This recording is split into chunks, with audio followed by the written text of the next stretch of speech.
Assalamu alaikum wa rahmatullahi wa barakatuh. Bonjour à toutes et à tous. Je suis heureux aujourd'hui de vous retrouver pour commencer ensemble une série qui, Inch'Allah, sera longue et on demande à Allah Azza wa Jal de l'accepter de notre part. C'est une série très importante. Une série qui va concerner le meilleur des livres sur terre, le Coran, le Saint-Coran, la parole d'Allah Azza wa Jal. Et j'ai intitulé cette série Comprendre le Coran, Fahmul Coran. Allah Azza wa Jal nous dit dans son livre Afala yatadabbaruna al-Qur'an.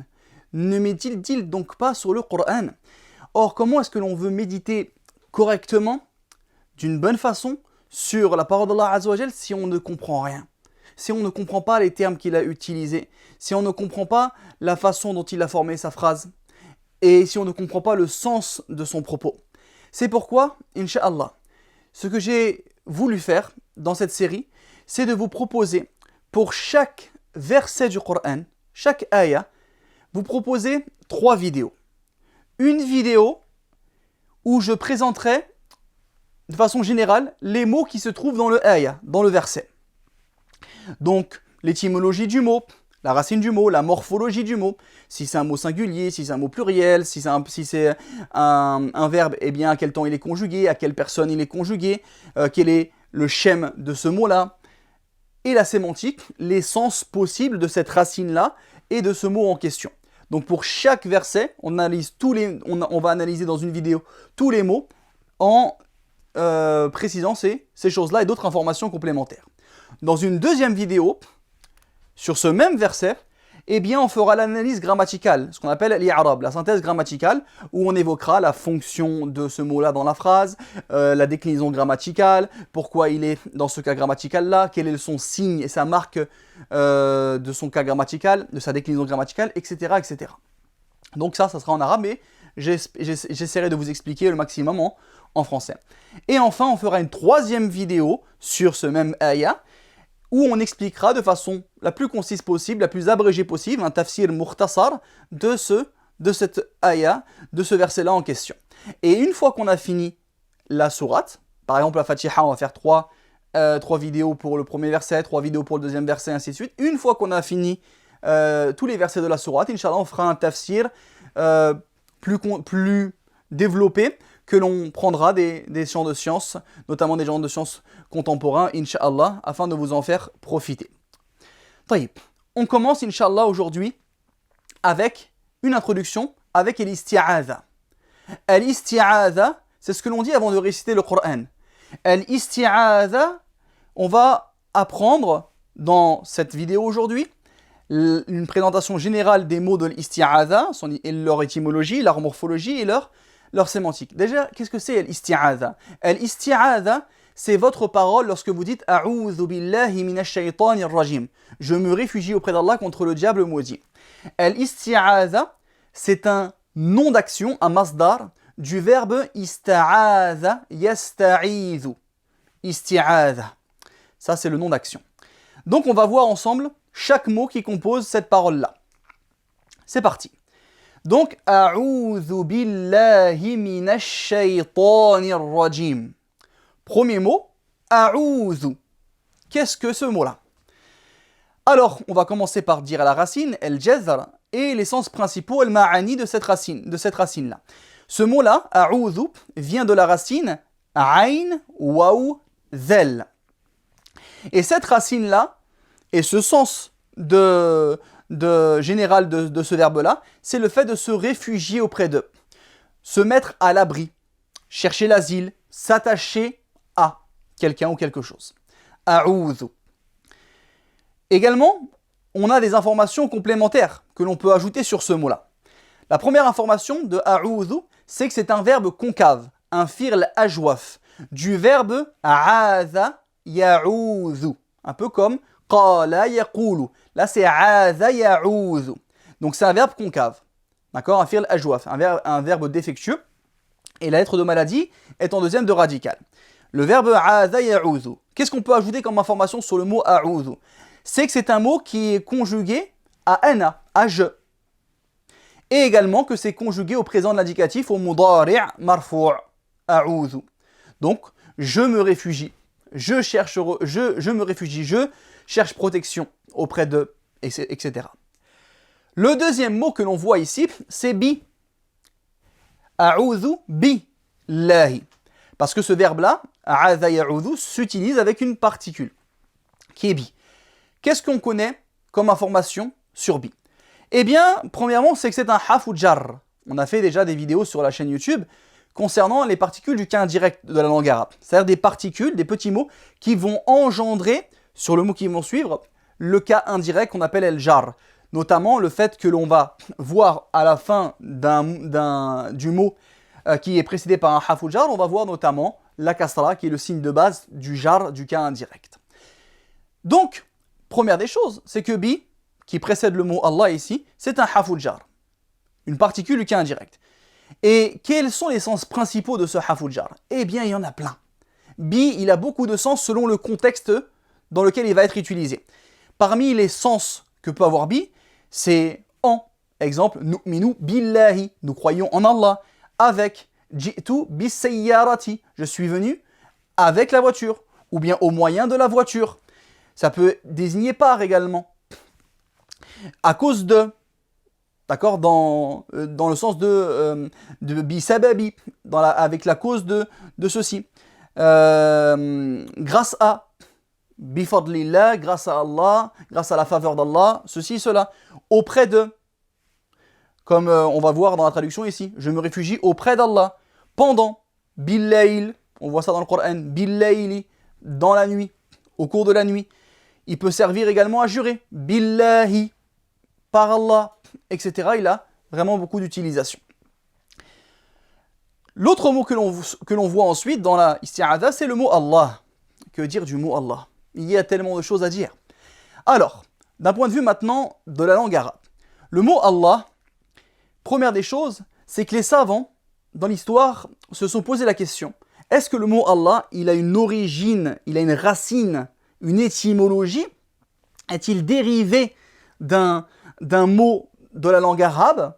Ou est-ce qu'il est figé, il a toujours été appelé de cette manière-là, sans qu'il découle d'une racine particulière? Donc est-ce qu'il est mushtaq ou est-ce qu'il est figé jamid?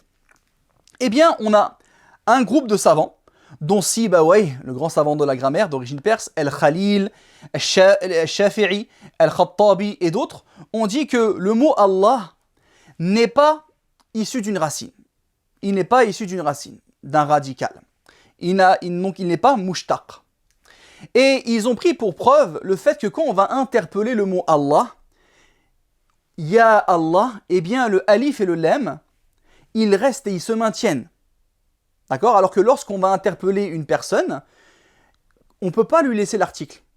Si l'article, c'était quelque chose qui avait été ajouté, quand j'ai envie de dire Ya Ar-Rahman, c'est pas possible. Ya Ar-Rahman. D'accord? On ne pourra pas interpeller comme ça. Il faudra enlever l'article pour dire Ya Rahmanu. Quand on a un mot comme ceci, qui a un article au début, si c'est un article qui est ajouté, eh bien lorsqu'on devra interpeller cette personne-là, on devra retirer l'article. D'accord? On devra retirer l'article. Lorsqu'on mettra la particule directement juste avant. Ya Rahmanu, et non pas Ya Ar-Rahmanu. Ya Maliku, et non pas Ya El-Maliku. Or, quand on interpelle Allah, est-ce que le alif et le lam, ils se suppriment quand on interpelle? Ou est-ce qu'ils se maintiennent? Eh bien, quand on interpelle Allah, ça se maintient. Ça prouve que ce alif et ce lam au début n'a pas été ajouté. Donc, ce alif et ce lam sont indissociables du mot, ils sont intrinsèques au mot. D'accord? Parce qu'on va dire Ya Allah et on ne va pas dire Yallah, Yallah. D'accord? Par conséquent, ils ont dit que ceci est une preuve que le mot il n'est pas issu d'une racine. D'autres savants voient au contraire que le mot Allah a une origine dans la langue arabe. Il vient d'une racine. Il vient de la racine Hamza, Lem, Ha, notamment du verbe aliha ya'lahu ou alaha ya'lahu, qui signifie adorer en tant que Dieu. Donc le mot Allah viendrait de la racine Hamza, Lem, Ha, qui signifie adorer en tant que Dieu. Et à l'origine, le mot Allah, ça s'écrivait comme ça. Et se disait comme ça, El-Ilah. Ilah, c'est Dieu, divinité. El-Ilah, le Dieu, la divinité par excellence. Donc on l'appelait ainsi El-Ilah. El-Ilah, le Dieu, la divinité par excellence, le créateur.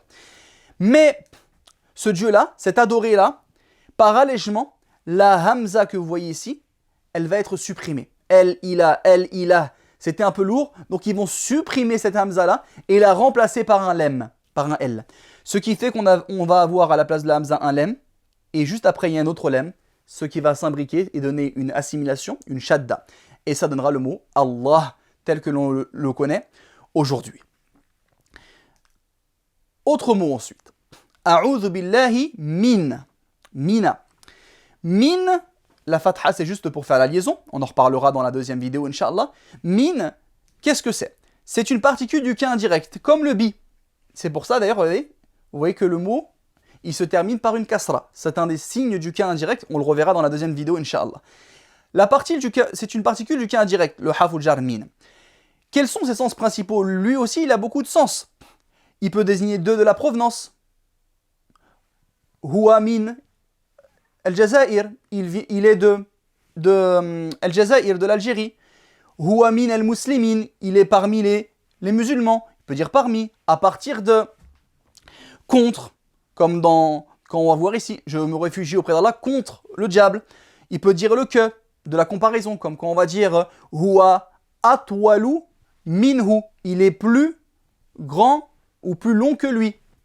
Huwa akbaru minhu, il est plus grand que lui. La comparaison, le que de la comparaison.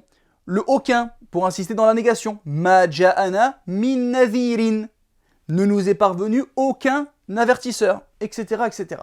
Et donc selon le contexte, eh bien, le sens va être plus clair. Ça donc c'est min. Ensuite on a le mot shaitan, le diable.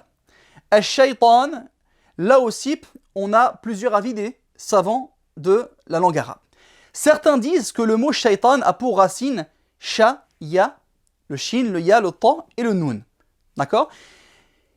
Il signifie cette racine-là, et ce mot-là va signifier le fait de faire les actions diaboliques, se comporter en démon, s'opposer à quelqu'un pour le détourner.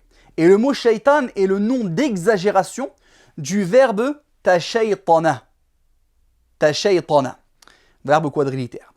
Donc shaitan serait issu de cette racine-là, une racine de 4 lettres de radical, le shin, le ya, le ta et le nun. Et ça signifie faire des actions diaboliques ou démoniaques et s'opposer à quelqu'un pour le détourner, notamment du droit chemin. D'autres ont dit que shaitan, sa racine, c'est shatana, le shin, le ta et le nun. Et dans ce cas-là, ça voudrait dire le sens d'être éloigné, ba'uda. Cette racine-là veut dire ba'uda, être éloigné. Pourquoi? Parce que le shaitan est éloigné et loin de la miséricorde d'Allah. Et d'autres encore disent que la racine de shaitan, c'est sha-ya-ta. Le shin, le ya et le ta. Et ceci signifie le fait de brûler, ihtaraqa, ou le fait d'être agité, de se déchaîner. Haja yahiju. Et le shaitan proviendrait de cette racine-là parce qu'il a été créé à partir du feu. Qu'est-ce qu'on a comme information supplémentaire sur le mot shaitan? Qu'est-ce qu'on peut dire dessus? On peut dire tout simplement que le mot shaitan, c'est un mot singulier. D'accord? Shaitanun. C'est un mot singulier. Quel est son pluriel? Son pluriel, shayatinu. J'ai mis une damma, alors que là j'ai mis une tanwin. Cela signifie, vous le verrez dans les prochaines vidéos, mais je ne le répéterai pas, quand je mets le tanwin, ça veut dire que c'est un mot qui accepte les 3 sons. Shaitanun, shaitanan, shaitanin. Et quand je mets qu'une seule damma, ça veut dire que le mot il est mamnou' min as-sarf, il est diptot, il n'accepte pas de tanwin. Donc au pluriel, jamais vous n'entendrez shayatinun, shayatinan, shayatinin. Mais vous entendrez que 2 voyelles, shayatinu et shayatina. Okay? Ce sont les démons, pluriel de shaitan. Les diables peuvent être chez les djinns comme chez les êtres humains. Les démons, shayatin, ils peuvent être à la fois chez les djinns et chez les êtres humains. Enfin, dernier mot de l'isti'adha, ar-rajim. Ar-rajim. Quelle est la racine de ar-rajim? C'est le ra, le jim et le mim. Que signifie cette racine-là? Signifie lapider, jeter des pierres, chasser et expulser de la miséricorde, chercher aussi à deviner, rajmun bil ghaib, etc. Donc cette racine-là, elle a ses sens là. Et Ar-Rajim, comme information supplémentaire que je peux vous donner, c'est que c'est construit sur le shem fa'il, qui est un shem d'intensité et d'exagération dans la langue arabe, le shem fa'il.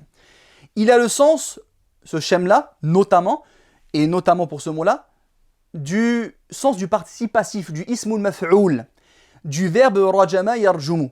Ça veut dire rajim, marjoum, lapidé, banni, etc.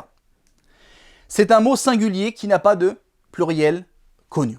Voilà ce que l'on pourrait dire sur le mot ar-rajim. Et certains ont dit qu'il avait le sens aussi du participe actif, d'accord, de rajim, celui qui expulse et qui chasse. La traduction possible de rajim, c'est le lapidé, le marjoum, donc le sens du participe passif, le marjoum, le maudit, le mal'oun, le chassé, le banni, le matroud, de la miséricorde d'Allah, et l'éloigné, el muba'ad. Donc voici pour l'essence de el-isti'adha, de la formule par laquelle on recherche la protection d'Allah Azza wa Jal contre le diable maudit. Voilà pour cette vidéo, et je vous donne rendez-vous dans la deuxième vidéo, lors de laquelle nous verrons l'analyse grammaticale de el-isti'adha. Soyez connectés, barakallahu fikoum, et n'hésitez pas à partager. On a besoin de votre soutien, Inch'Allah, d'avoir le maximum de visibilité pour, Inch'Allah, que le profit soit le plus grand. barakallahu fikoum, wallahu a'lam, wa sallallahu ala nabina Muhammad, wa ala alihi wa ashabihi ajma'in, wa akhiru da'wana anil hamdulillahi rabbil alamin.